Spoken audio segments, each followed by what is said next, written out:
Pokemon, digital monsters, Pokemon are the... Wait, no, don't use this as the intro!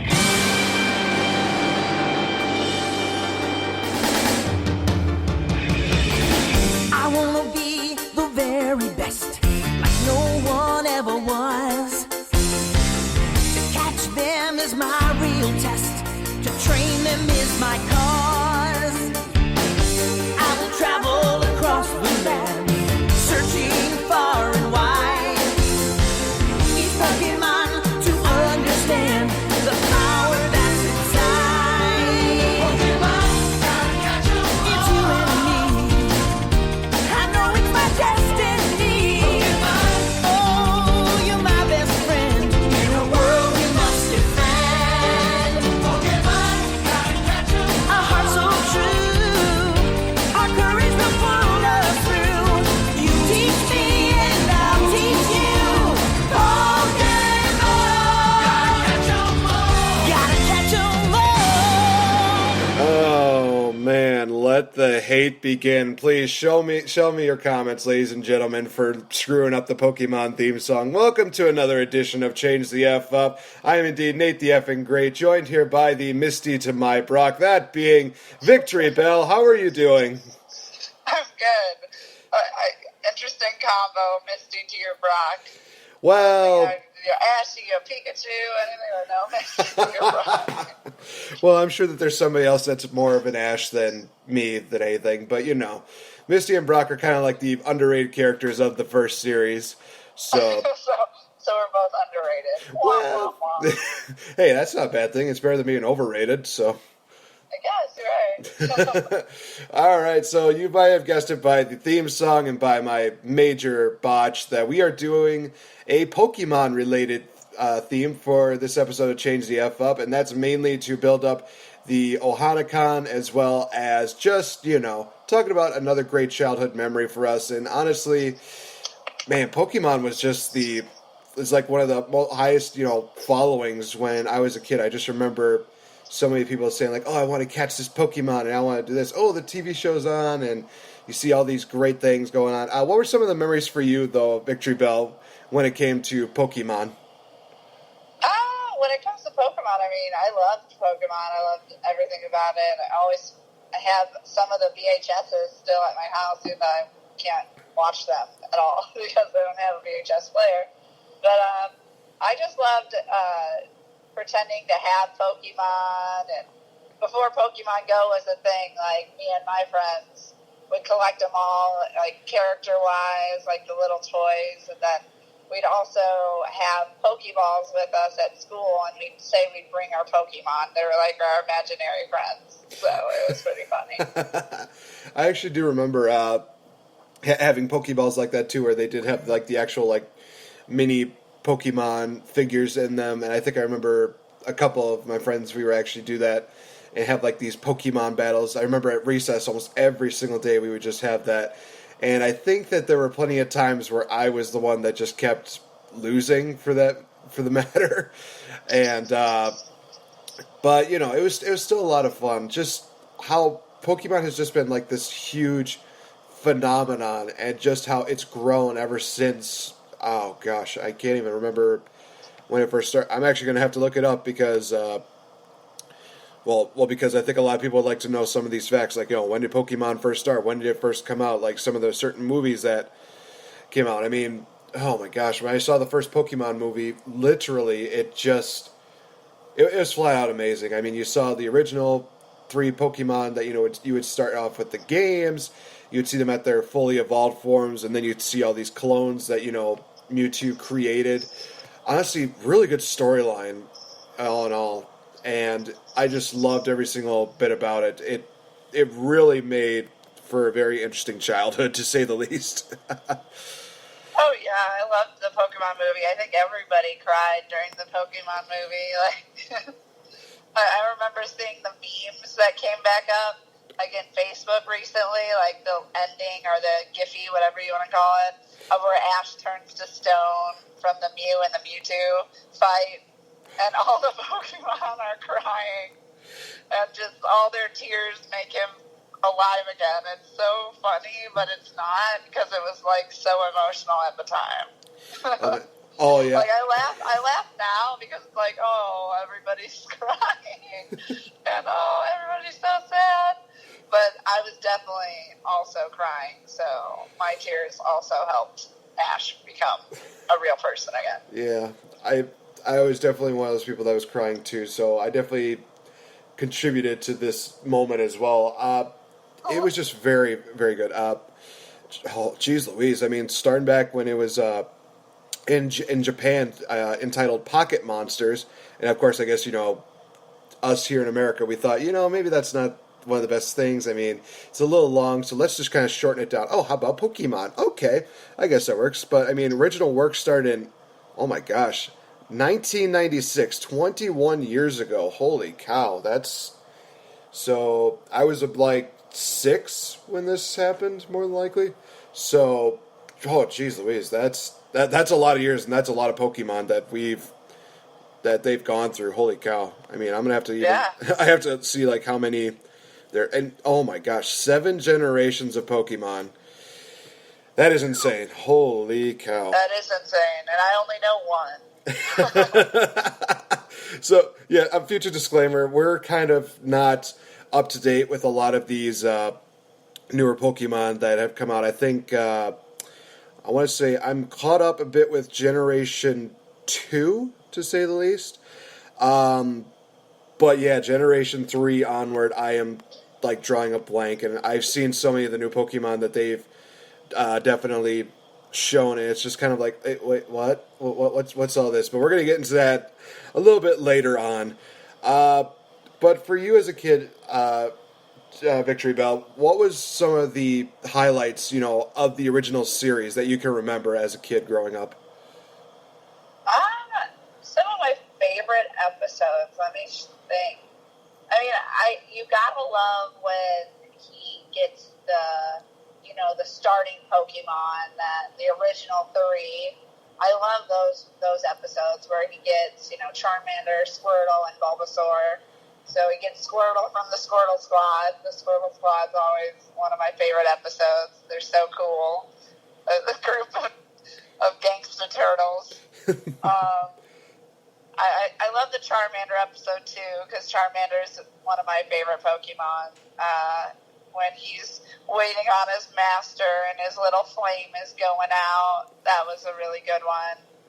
And then the Bulbasaur episode, I don't remember as well as the other ones, but I know that Bulbasaur was kind of like a protector of all the grass Pokemon in this forest, and Ash had to help Bulbasaur protect all the Pokemon. Ash is always like that, has that moment of where he gives himself, like, he puts himself before, he puts the Pokemon before him.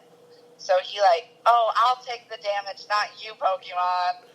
And that, I think, is what made, all Pokemon fall in love with Ash. They're like, oh my gosh, he treats us like a human. He treats us like how he would treat all of his friends. This is the best master ever.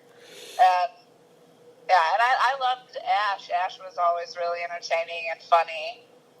Always getting hurt from Pikachu. But I'm trying to think if I have, my favorite of all time episode. The only thing that I can think of when I think of my favorite of all time episode, I guess, would be the Great Race one, where he gets a race on a Ponyta, and then the Ponyta, evolves into a Rapidash, during the race to win. I always liked horses and stuff, so when I got to see that episode, I was like, oh my gosh, there's a horse Pokemon, and all of them had those draws, the country draws that the voice actors put on. They were so cheesy, but it was like, oh, we all race Pokemon now. I was like, oh, jeez. Wow. Oh, man. But, yeah, I guess maybe that's one of my favorites in the season 1, I guess it would be called. Mm-hmm. How about you?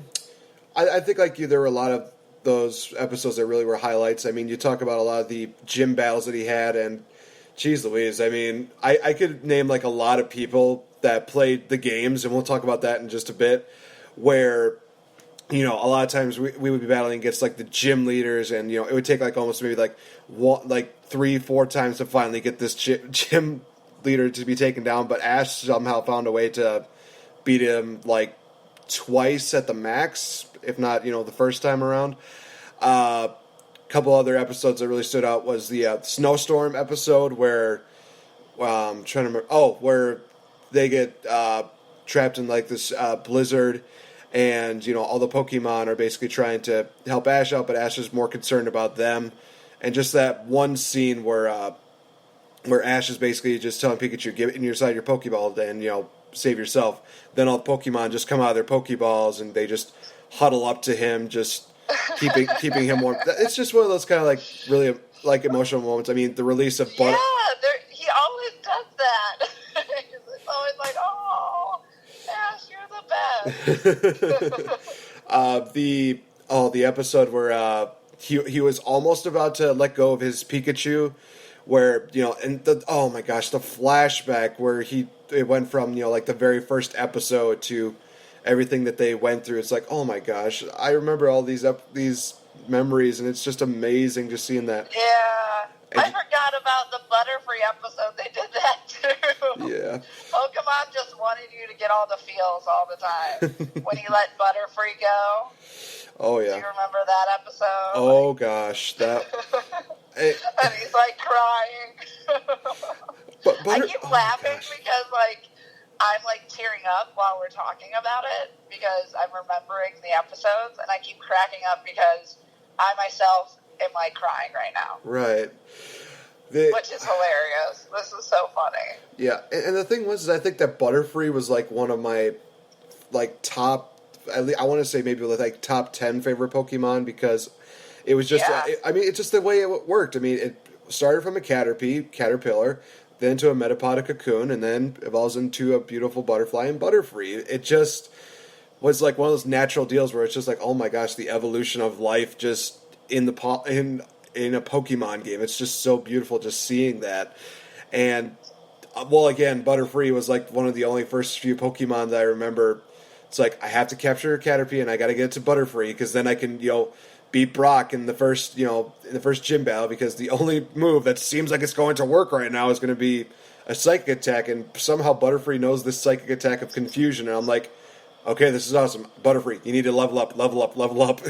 I know some people like to evolve their Beedrill to like the higher ranks, so just to kind of troll everybody, be like, oh yeah, I beat this whole game with, you know, just a Beedrill. I'm like, you serious, dude?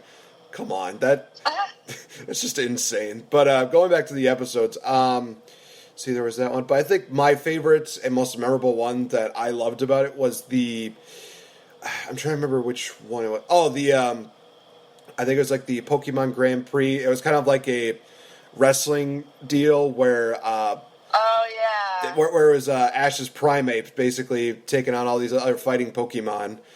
They have the Hitmonchan, Hitmonlee. Yeah, it's just one of those episodes where, again, just made me love Primeape as an awesome, badass fighting Pokemon he was. But, you know, getting the introduction to Hitmonchan and Hitmonlee, you just look at these and think, oh, wow, these guys are just flat out amazing. And I think for the life of me, I think I always picked, like, Hitmonchan instead of Hitmonlee.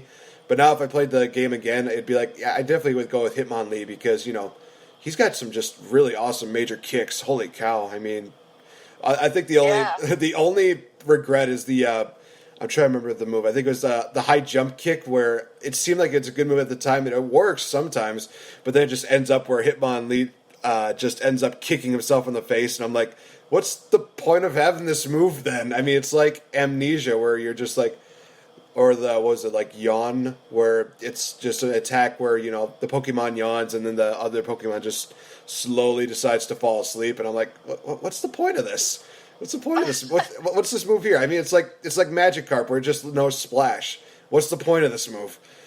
Yeah, Magikarp's never the best.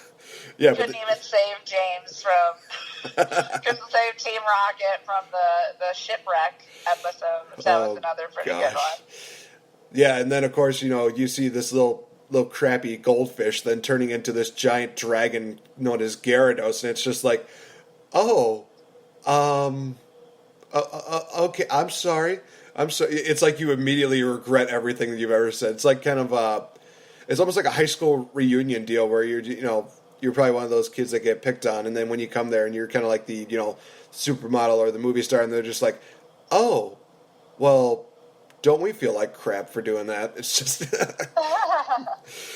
but yeah, I mean, so like you mentioned, so many great episodes that just really showed again, and there were a lot of like lessons there where you learn about. I think the episode where what was it? I think it's the third gym battle where it was about Lieutenant Surge and Pikachu was just basically saying, I don't need to change to beat somebody. I just need to believe in myself and have you believe in me, and then I can win. It's just one of those things where it's like, yeah, that is pretty awesome. And eventually Pikachu then did, and also the important lesson: don't evolve your Pokemon right away after you catch them, because otherwise you're going to be in trouble, to say the least. Yeah, I wish that Ash's cool Pokemon could have been like my cool Pokemon, but I had to evolve all my Pokemon or they would suck. When I think of like the Game Boy Color versions of all the Pokemon, that was another big deal about Pokemon, was that you could play the game on a little handheld object that everyone all of a sudden had. Yeah, I definitely... The Game Boy changed the world of, like, Pokemon for me. I had my Pokemon Blue represent Squirtle Squad. Blastoise was my best Pokemon. The crazy thing is that there's always that major debate about, which of the starting Pokemon is, like, the best out of all of them. And the crazy thing was that there's this channel on YouTube called Screw Attack where they put that theory to the test of, who would be the best, where they had, like, all these... they had the starting Pokemon Charmander, Bulbasaur, and Squirtle all evolve into their final forms of, Charizard, Venusaur, and Blastoise. And they just had, like, this battle royal, basically, of where they would just battle each other and see who was basically the best. Venusaur, unfortunately, got eliminated first. And then, of course, you mentioned basically it. Blastoise ended up winning. And they went through like these statistics as to why it is. And I look at this and I'm thinking, oh, wow, I never even thought of it like that. Just when they explained everything of, like, everything from, like, the attack power just increases to the defense power and everything like that. And it makes sense because Blastoise is just one of those badass Pokemon. I know for me as a gamer, I was always one of those guys who loved either Charmander or Bulbasaur. Mainly for Bulbasaur was because Bulbasaur was able to beat, like, the first 3 Pokemon gym leaders. It's just like, okay, we have an rock type, we have a water type, and we have an electric type. Yeah, we're definitely going to go with Bulbasaur on this one because Charmander was always the one that just could not really get past the first one, was lucky to get past the second one, obviously. But then after that, it was just like, okay, this will be a little bit easier now because, the rest of these Pokemon will be pretty easy. But I love the way that they kind of planned that out where it's like, you have to use strategy, you have to use the types, you have to use all of these different aspects to basically beat your opponents. And it's like, okay, it does kind of make you think, well, now you know what's coming. What's the best way to do it? I mean, do you want to level up this one here, or do you want to just go the easy route? Just love the strategy that they have there. Yeah, so I guess I picked right when I picked Pokemon Blue. Yeah. I don't even think they had a Pokemon Green. They had Pokemon Red and Pokemon Blue, and then they made a Pokemon Yellow. And of course, once Pokemon Yellow came out, I had to get it to have Pikachu follow you around for real.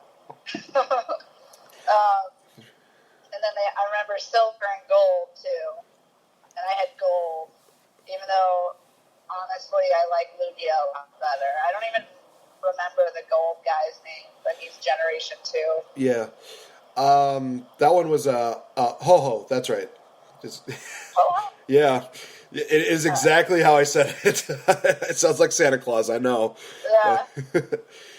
But it's still one of those things where it's, second generation, it's like, not to the point where it's just like, oh, God, they're doing this. It's just one of the things where it's like, okay, it's an interesting name choice, but it's a really cool Pokemon. It actually looks like something really legit. Oh, my gosh. And Yeah, I still got, I think, the silver version of it, and yeah, definitely a big fan of Lugia. Definitely loved seeing that Pokemon in the second one. I think it was Pokemon 2000, if I'm not mistaken. Yeah, Uh, Lugia is Pokemon 2000. Yeah, but yeah, the story behind that movie, oh my gosh! I mean, that that was awesome. I mean, I'm a big bird person. I own birds, and then I also just always loved I love birds. So having the legendary birds and all those, that is actually my favorite Pokemon movie. Probably the last. Well, no, that's not true. I was about to say probably the last Pokemon movie that I've seen like recently, but I do remember there was another one with Entei. yeah, that was see here That was that after it, right? yeah, that was the third one, I believe. Yeah. Okay, so I've seen that one too. I don't really remember it, but I did see it. Well, it wasn't like, I'm not gonna like knock on it and say like it was either like bad or it was horrible or anything like that. It was one of those movies that it had a very interesting story to it. I think that first one is always like the bar setter, and then the second one definitely kind of raised the bar just a little bit more. Third one, I don't know. I think it was kind of like an in between one and two. I mean, you get to see Entei, which is always very awesome, and the epic battle between Entei and Charizard. Holy cow! I mean, again, it's like one of my favorite guys, Charizard. And I think you probably have like a little bit of bias towards Charizard because he is one of your favorite animals, and that being a dragon. Because Yeah. who doesn't love a That's good why dragon? I love Charmander, because he turned into Charizard. It's like really the only But reason. Charizard is kind of a dick, but Oh man, I loved those episodes where Charizard would just either fall asleep on Ash, or he would just be like, "Yeah, I'm just gonna, lie here," and then there'd just be that one Pokemon that would either get under his collar or be like, "Oh yeah, I want to take on this guy." But yeah. I think I remember the episodes where they went to, I think it was like the Orange Islands, and watching that episode where Ash is basically staying all night trying to keep Charizard, warm because he got frozen by, I think it was it was by a Poliwrath, and slowly Charizard was kind of just he was basically at the point where he was still thinking like, I don't need your help, but then he looked at the determination in Ash's eyes and he's like, okay, maybe I was wrong about this kid. Maybe I should actually give him a chance. And just seeing the relationship between Ash and Charizard just build up, really, it's really something to see. It's really amazing. But yeah, I'm trying to remember like some of the other things here. Geez, geez, do we even want to mention like the card game? Holy cow! I mean, that was Oh just. yeah, wow, yeah. How much money did you spend on that card game? People are Shot. still doing it too, so it's like I couldn't even imagine if I still played that card game.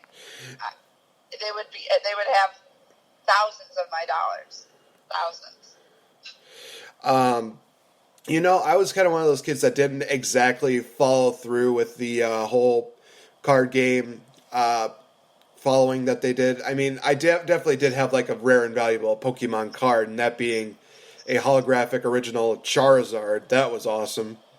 But I mean, other than that, I think I've only played the game once, I want to say, and I don't know. I mean, it was one of those movies, one of those card games. I think I had a little bit of a hard time getting into and getting involved with. It was just one of those things where it's kind of like, I mean, this is fun. I definitely can see why people like it, but it's one of those things where I'm like, I don't think I can really get too invested and too involved with this. It's just not. It's not my jam, but it's just. Yeah. But I mean, I didn't play the game. I never played the game. I collected the cards, and that was like the thing to do. Like out where I was, like everybody would bring their Pokemon cards to school and gloat about their Pokemon cards. And I just remember this one memory of like my sister and her friends. They would collect them too, and my sister's 3 years older than me.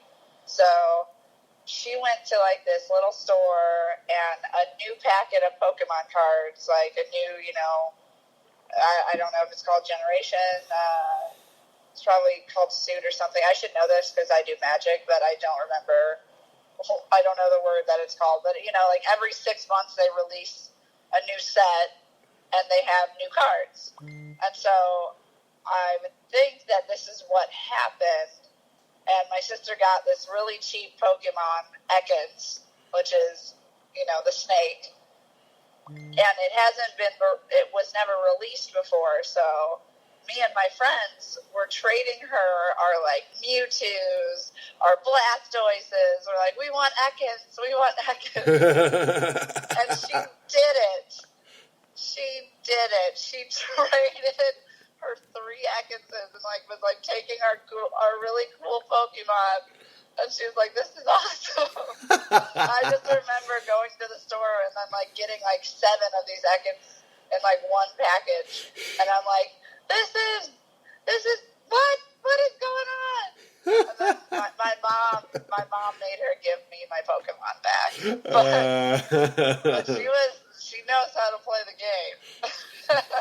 You get those people who just get excited about a Pokemon. You trade your cards. A trade's a trade, man. A trade's a trade, unless your mom is there. Then your mom gets your Pokemon back. But no, I spent so much money on all those cards, and I never played the game.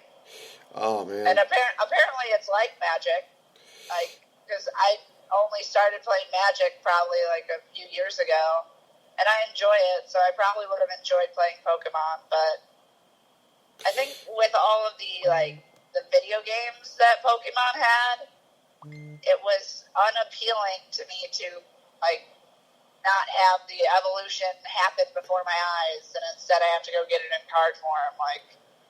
What? It doesn't play music and it doesn't change in front of me. Not playing. I can definitely see your point there.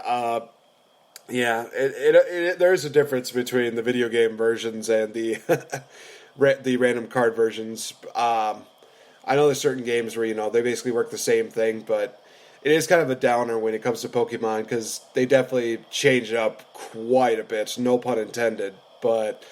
Yeah, that was probably one of those other things where I'm just kind of it doesn't seem like it's really worth it to me. I mean, it would make more sense, if they evolved after a certain period of time. But that's more now that we can kind of talk about this. The fact that they've now created a Pokemon Go, where that is a major cultural phenomenon, and you're hearing all these stories and everything that. People were walking around the first day.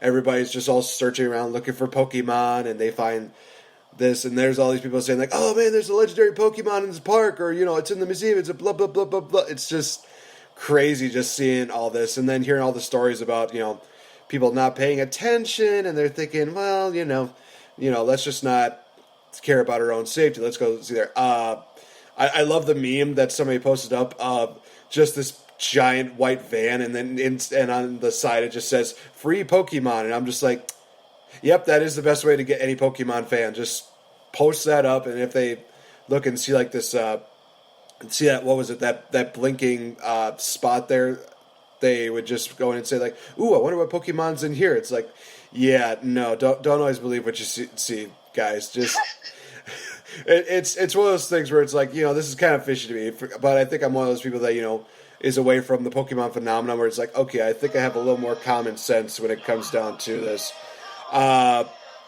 It's just one of those things where it's okay, why would you ever think that this is somehow a great idea to just to ever think, oh hey, let's just go inside this van and see what happens? Makes absolutely no sense. Come on, guys, just think, McFly, think. Oh, yeah. Well, I mean, that makes it a funnier joke. If people go in, they're ridiculous. But no, Pokemon Go, you're right. It definitely is a cultural phenomenon. And they're already on Gen 2, so I don't play anymore. I played Gen 1 version, and I knew all the Pokemon, and that's kind of what made me happy. It was it was nostalgia for me. It's like, oh, I know this Pokemon, I know this Pokemon. Like, when their figure Shadow popped up, I'm like, oh man, a Poliwrath, I need that. Like, oh, it's crazy. But in general, I'm not really a Pokemon Go enthusiast, but my mom is. Oh my goodness, is my mom a Pokemon Go enthusiast? Are you serious? I'm not kidding. This is not a joke. My mom goes Pokemoning almost every day. It's either on her way to work or on her way home because she has to keep her streak up. Because apparently if there's like a 7-day streak and you get better stuff if you go to like a Pokestop or whatnot. Yeah. But no, she is... she's a pretty high level too. You don't want to mess with her. She doesn't go to the gyms, but she does go hunting for Pokemon. And I have been in the car driving when I had to turn around a few times because we missed a Pokemon. Like, she was in the car with me. She's like, you got to turn around. You got to turn around. I'm like, this is ridiculous. But if I was playing still, I would turn around. So. Well, let me just say right off the bat, I know she's not going to listen to this episode, but let me just say your mom is just absolutely amazing, first of all. The fact that she's, she's basically acting like, she's just a little kid again, saying like, no, we got to go back, and you just being the adult like, oh, fine. make that U-turn just to get like a random, like, small thing. Oh, what did you catch? Oh, I caught a Rattata. What? You had me turn around better now. She knows better. It's usually a cool Pokemon if I have to turn around. For me, yeah, I never really got into the whole Pokemon Go thing. I think I played it for about like 3 minutes, and then it was just kind of like, this is not exactly, one of the things I would expect. Well, I mean, it's a great way to get exercise, and it's a great way to get outdoors. Understandable, but it's just, again, one of those things where it's like, you have to do a lot of walking, and that can be exhausting, and there's just a lot of things. It just, okay, maybe now people are just going to be saying, like, how dare you say that for, it's like, oh, you're probably lazy. Okay, yes, let the record show that I am one of those lazy guys, but let me just say that, again, this is just one of those things where I just still don't find the, Pokemon Go as appealing as other people might, but, that's just me. Yeah, I'm waiting for when they make like almost like a live interactive Pokemon deal, and it's basically almost like the same thing as a Pokemon Go, but maybe a little bit more different. Maybe almost like the same way that they've made their games, something like that. I think that would actually be kind of interesting. Where you the whole concept of how they toss a Pokeball to catch a Pokemon. It's very interesting to say the least, because it's like, oh, you have to use the right kind of the right kind of a throw. You have to use the right kind of, you have to hit the right spots on your phone, basically, to throw it at them and hit them properly. And it's just kind of like, okay, this just seems a little more work than I need to really deal with. I mean, I understand. You sound so bad, man. This game makes me work way too hard to catch Pokemon. Like, that was the appeal to me. I loved it. The Pokemon will jump over your ball, and it's your last ball, and then you can't catch it. This Pokemon's just taunting you. It's like, wow, I don't have any more Pokeballs, so this incredibly rare Pokemon that I attempted to catch just outsmarted me, and now I'm screwed, and I can't get it. Well, now you're just making me... I feel like now if that were to happen, I would feel like a gamer that's just going to rage, where it's just like, you know what, screw this game, okay? I can't catch it. I can't do anything with it. Screw this. I'm done. I just throw my phone on the ground and be like, oh, well, look what you guys made. Look what you made me do, Pokemon Go. And there's that one kid who's just like, I caught the thing. It's like, I hate my life. I'm just going to go into solitude now. I'm just like, I'm just peering in my parents' basement being like, Pokemon Go ruined me. No. I've got nothing against Pokemon Go. It's just I'm not a fan of it, bottom line. But again, it's just amazing how far they've come with, technology and everything. And also, again, how many generations they've come with Pokemon. I mean, oh my gosh, that is just absolutely insane. I mean, I have to kind of look at the... see here. I'm trying to think how many they had for the generations. Well, of course, first round was... first generation had 151. Everybody knows that. the Pokédex for the second generation totaled to about 251, so about maybe another additional, what is that, like maybe another additional 100 at least. Generation 3, basically 135, but then of course they had, I guess, different species for Ruby and Sapphire, and then introducing another 107. Jeez Louise. I'm looking at the grand total. Generation 5, we're already at 156, bringing the total to 649. Oh my gosh. Generation 6, 72. Generation 7, 81. Grand total of 802 Pokemon in all that were introduced into this generation. Jeez Louise. The fact that these people have that much time to think of 802 Pokemon is just absolutely insane. Hey, make that money. Yeah. If people are still buying my stuff, sure, I'll be like, street sign, that's a Pokemon now. That's a Pokemon. Catch it. Oh gosh. Magic powers to make you stop sometimes. Oh man. Yeah, let's talk about that, because you mentioned, street sign, Pokemon. This is, oh my god, I looked at a lot of these random Pokemon that, they created with these next few generation, and geez Louise, the fact that, they've created 802 Pokemon, and so many of these, I look at them and I'm just kind of like, what exactly is this? What exactly is going on here? Let's see here. Try to think here. They have a what? Okay, I'm looking on a website called nowloading.com, and they have a Magikarp Gyarados, and then there's Mega Gyarados. I'm guessing that's for like the XY or the Mega Evolution Pokemon or something like that. And see, Mega Gyarados is basically almost like a Gyarados, only I guess it looks a little bit bigger. The belly's black instead of yellowish white. It basically looks like a sea monster. I don't see that as weird. I think that's actually pretty badass. That's just my thought on that. What was I thinking about again? Oh, the list that I posted up on our Facebook fan page earlier of the this is basically coming from HuffingtonPost.com. It says, these 20 Pokemon will make you think twice before trying to catch them all. And, oh my gosh, let's see here. We got Krygonov, which basically looks like a snowflake. Great. Love that. Litwick, which looks like a candle. Okay. Lampent, which looks like a little lantern. I mean, it's kind of a cute one. This was the one that I was actually, I think, talking to you off the show last week, was Chandelure, which is that chandelier-looking Pokemon. And I'm like, okay, seriously? You're seriously running out here? Oh gosh, the gears clink, clang, and cling, clang. Vanillite, Vanilla-ish, Vanilla X or whatever that is. Oh my gosh, it is vanilla ice cream. What the heck?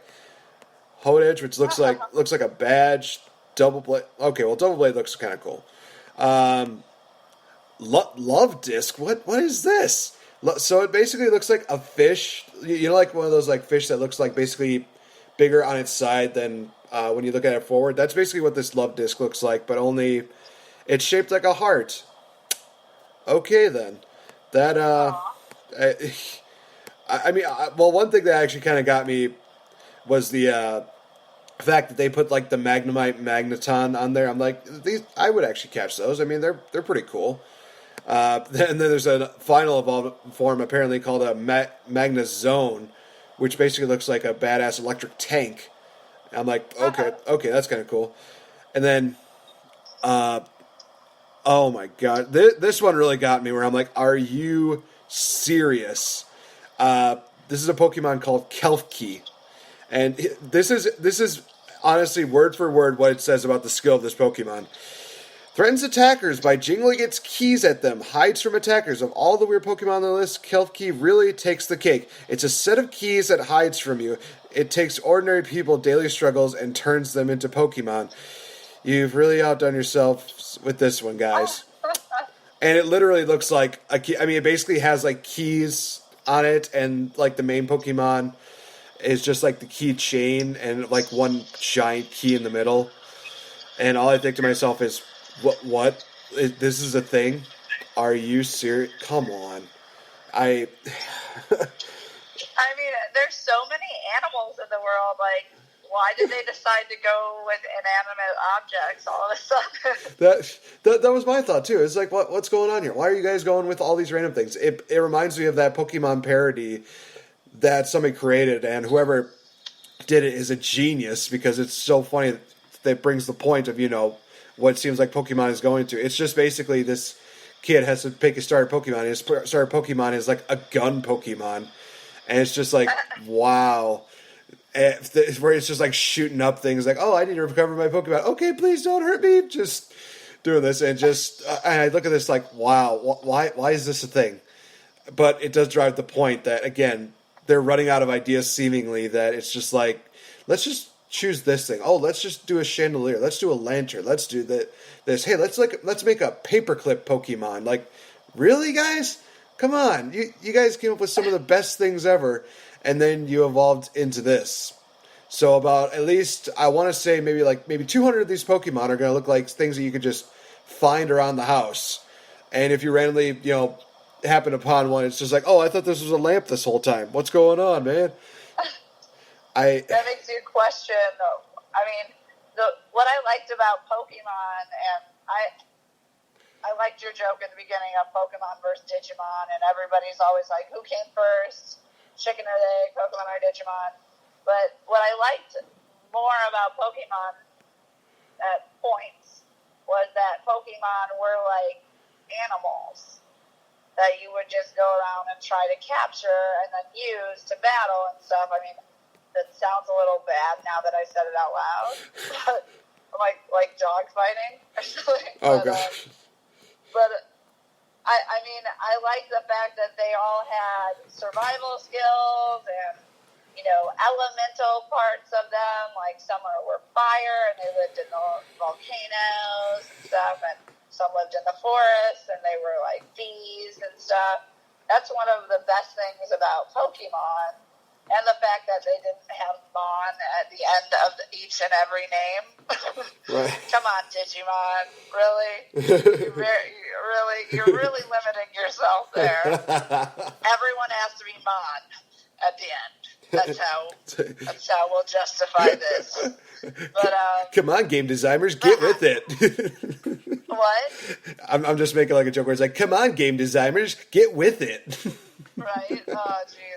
But I really did like Digimon a lot, though, too.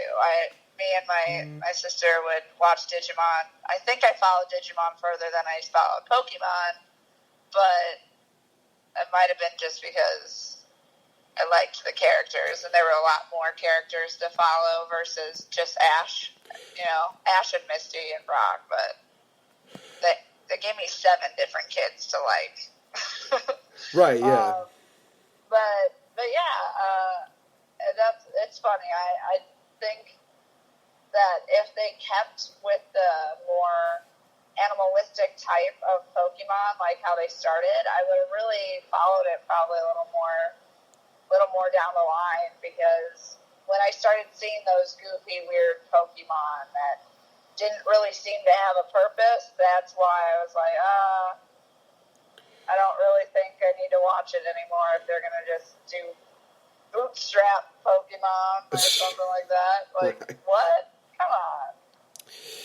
Yeah, that I think like after second generation, I kind of fell out of it because it just seemed like there was just too many to really think about. And I know a lot of people are going to say, like, you know, it's more of the challenge, you know, going out there and finding all these Pokemon. It's like, yeah, it's kind of weird, though, that, you know, it just feels like, well, we just found out that, oh, hey, there's this other island where there's like 100 more Pokemon. It's like, so really this part here is like a small version where it's like, you know, like the Kanto region is almost like North America. Johto region is almost like the Canadian area. And there's all these other areas. It's almost like there's like 7 parts of the world or something like that. It's just, yeah. it's kind of one of those things where it's like, okay, so this is basically almost like discovering the whole entire Earth all over again, where it's like, oh, we got 7 generations, so it's like 7 continents, basically. Yeah, pretty much. Yeah, I mean, that's too much learning for me. I think that's cool. And that's kind of how the world is. Like, we're still, finding new species of animals. I like that. I like that the reason you can't find them is because they are so unique and something cool about them. Like, oh, this frog kills itself for half the year hiding underground, and we've never seen it because it's frozen underground and then it comes out or something like that, and not that it's a chandelier hidden in your house. You do make a good point.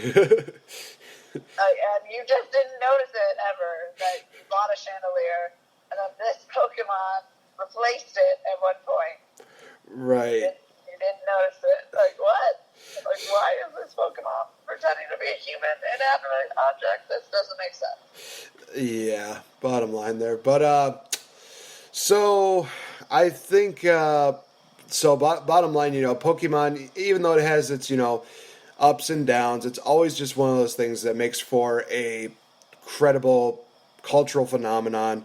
And all in all, I have nothing really bad to say about Pokemon as a whole. I do question a couple of their, intentions, like we mentioned before about, inanimate objects being Pokemon. Does that really make sense? Well, sort of, I guess. I mean, I guess all in all, the bottom line of what they try to do is they always try to captivate and just try to expand the imagination, especially for kids. Because I could definitely see, little kids saying like, "Oh, this is an awesome Pokemon, and it looks like a chandelier." It's like those things where it's like, for you as an adult, where us as adults, we're just kind of like, this is kind of weird. But just seeing the joy and adulation from these kids, catching these Pokemon, it's just one of those things that kind of warms your heart, makes you think like, I remember when I was that kid catching, this Pokemon. And some people would say like, oh, well, it looks like a dog, or it looks like, it looks like a cat, it looks like this, and blah, blah, blah, blah, blah. Yeah, it's just kind of one of those things where, even as an elder Pokemon fan, I could still, appreciate the fact that they're always trying to find ways to, just captivate the imagination and make a lot of kids happy. So all in all, I would say keep up the good work, Pokemon, but also I still question a couple of your intentions. All bottom line for me. So, final thoughts on Pokemon for you? I just liked how much all the conclusions you've had there. I love Pokemon. I'll always love it. I think it's amazing how long it's lasted. I think it's heading for a record, some sort of anime record, maybe in America at least.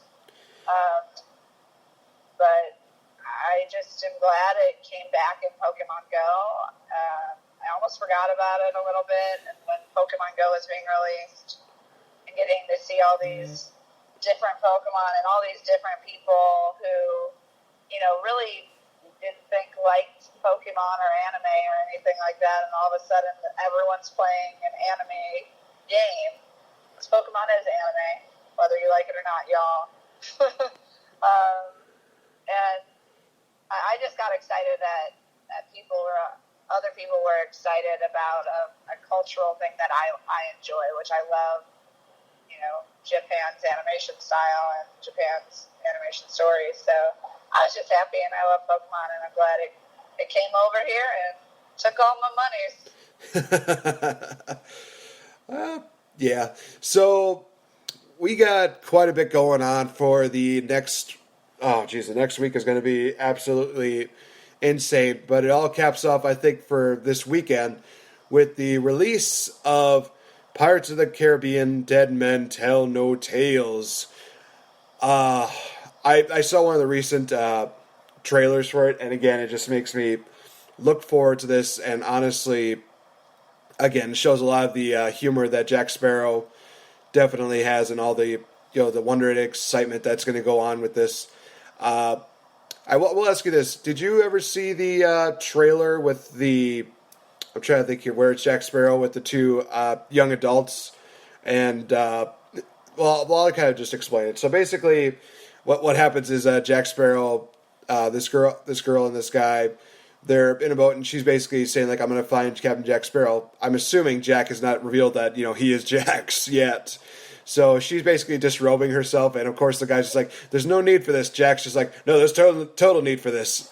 And it's just one of those things where it's just funny. She's in her underwear, she dives out into the ocean, and the guy just says, I saw her ankles, and Jack just says the best line. He just says, you would have seen a lot more if you kept your cake hole shut. Oh, man. That's really funny. I am looking forward to seeing Pirates of the Caribbean. I am hoping possibly to see it on Sunday. I think that's going to be really good. That's when I'm going to have my first night in Madison, where I start my week-long vacation. Oh, man, I'm looking forward to that. It's going. Yep. You're going to be a week long in Madison. Yeah, basically. Well, roughly about a week. But also on Friday, got that wrestling show in Oshkosh going on. So that's going to be awesome. So there's going to be a lot of things going on, especially next week. You guys, I've already mentioned this on my Facebook post. Going to see family, get to go see a couple movies, including Wonder Woman. That is going to be awesome. I'm already at Walmart. They've already just started really heavily promoting the Wonder Woman deal. They got like the Wonder Woman series DVDs are already coming out.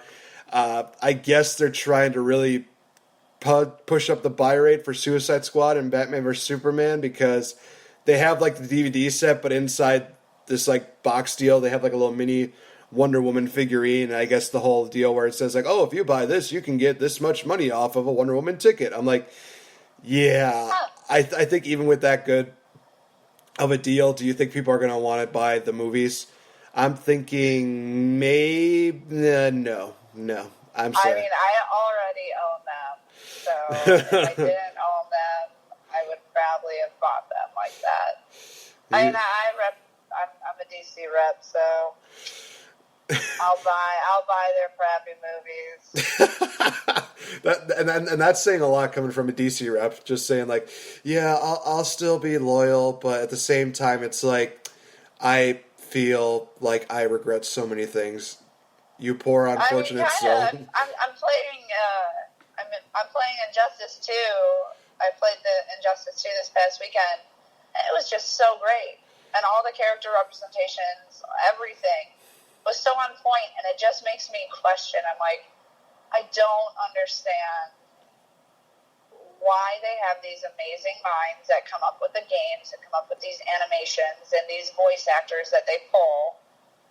Why wouldn't they spend all this time and effort on a $200 to $300 million movie? I don't get it. I just don't understand. Injustice 2 is crazy. It's awesome. The animation style, the characterizations, like every single character is perfect. Except, okay, I'm gonna be real. I do not like Wonder Woman in that. Really? They portray her kind of as a villain, and I don't know, just doesn't. I don't like it, but hopefully I like Wonder Woman's main thing then. Like, oh, Wonder Woman movie I'll like, and I didn't like her in Injustice, and everything else I love in Injustice and don't like right now. So there's going to be a small balance in there somewhere between the game and the movie, so totally get that. Yeah, I just don't get it. How can you be so good at something and so bad at the other representations of your brand? It doesn't make sense. Well, we'll see what happens with the Wonder Woman movie. Again, it's getting high praises. I am looking forward to seeing this movie next week. It is going to be just, oh man, I want to see Wonder Woman and how she played it in Batman vs Superman. She did a great job playing it as the character, just playing it as a regular person. And then when she made her appearance in the movie, it was just one of those things where it's like, oh, and now she gets her own single movie. Bigger, it's just like the floodgates of heaven open up, and all these cherubs are just coming down saying, like, we present to you this gift from gods of DC. It's like, it just looks like one of those movies that really will definitely give DC a home run, where it's like, yay, finally, haven't had a home run since, The Dark Knight.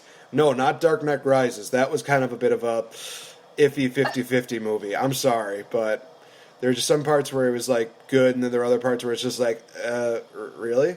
Okay? I mean, I've only seen the movie once, and sadly, there hasn't been like really too many movies on moments on there where it's just kind of stand outish. Well, maybe except for how Bane talks. He talks like he is like Sean Connery. Basically, it's like okay. I mean, I'm not trying to dis DC as a whole. It's just the last few movies have been questionable to say the least, and you've gone on record to say the same thing. So. Well, they did Bane really well in Injustice, so you should play it. Injustice 2. Great, cheap plug, cheap plug for Injustice 2, and you know something, I might just do that. We'll see.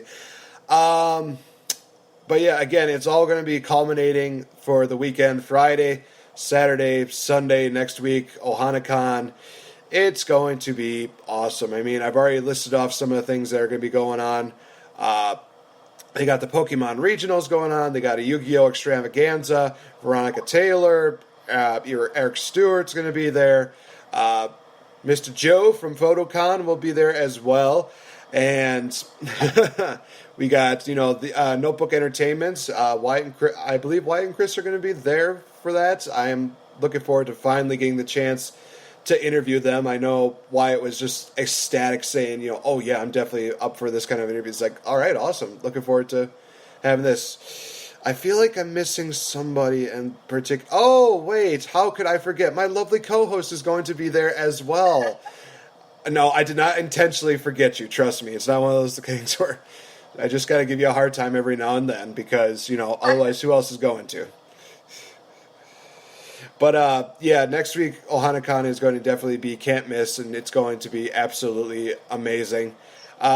But before we get into that weekend, do you have anything going on this weekend, Victory Bell, that you want to, do a cheap plug for? No, I'm taking a vacation this weekend, doing a bachelorette party, so in Vegas.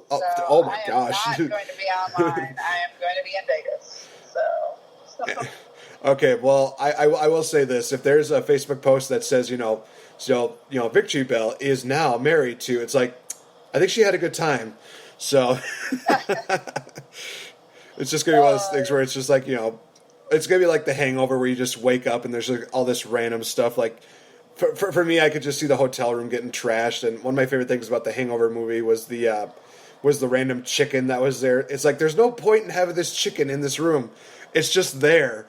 There's no necessary reason, but it's just one of those things where it's like, I don't know why, but I also love seeing the chicken just there. He's just like, what am I exactly doing here in this movie? I don't think there's any point in me being here, but it's like, you're there for show.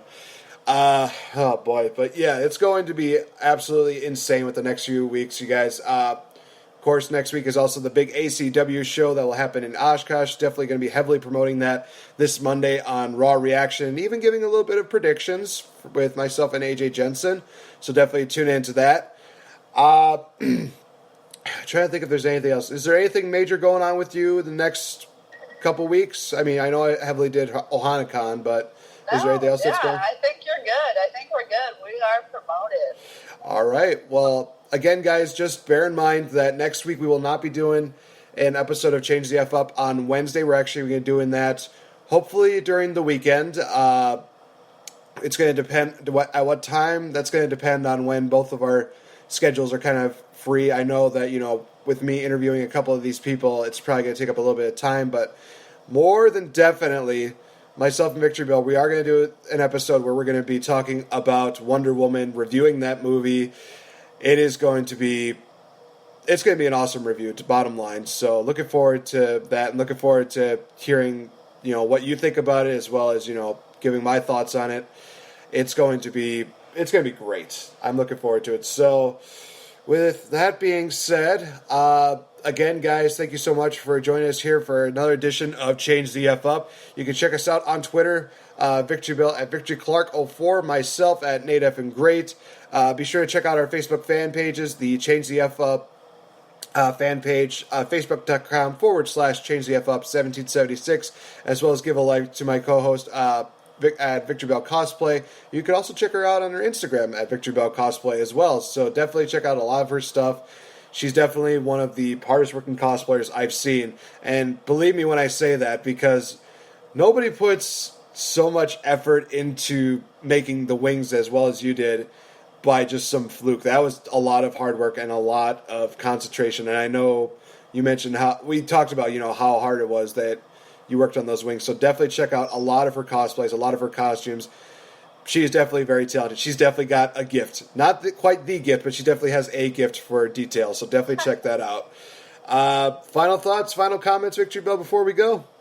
No, thanks, guys, for listening. I love Pokemon, and can't wait to do that Pokemon Comic-Con at Ohanacon next week in Madison. Dang, it's coming up. Gotta get to work. All right, well, ladies and gentlemen, thank you so much again for joining us here. We will see you next week. Bye-bye. Bye. Challenge along the way with courage.